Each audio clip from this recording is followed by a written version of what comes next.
দেখতে পাচ্ছেন যে ফুলকপির জমিটাতে কিন্তু মোটামুটি একটা ভালো পরিবেশ থাকলেও এটা আগাম ফুলকপি, কিন্তু আগামের মধ্যেও তারা কিন্তু লেদা পোকার আক্রমণ করেছে।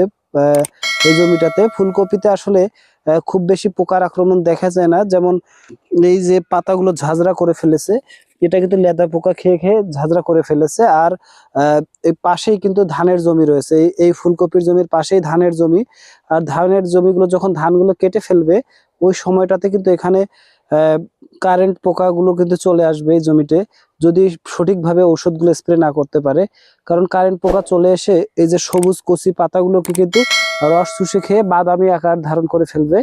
তখন মনে হবে যে গাছগুলো হয়তোবা পুড়ে গেছে, কোনো কারণে পাতা পুড়ে গেছে। অনেক কৃষি উদ্যোক্তা ভাই আসলে বুঝতে পারবেন না, তারা ভাববেন যে এটা ছত্রাকের আক্রমণ কিনা। আসলে যখন লেদা পোকা রস চুষে মানে কেটে ফেলতেছে, মানে পাতাগুলো খেয়ে ফেলতেছে, সেটা সহজেই বুঝতে পারতেছেন। তো আপনারা কিন্তু অবশ্যই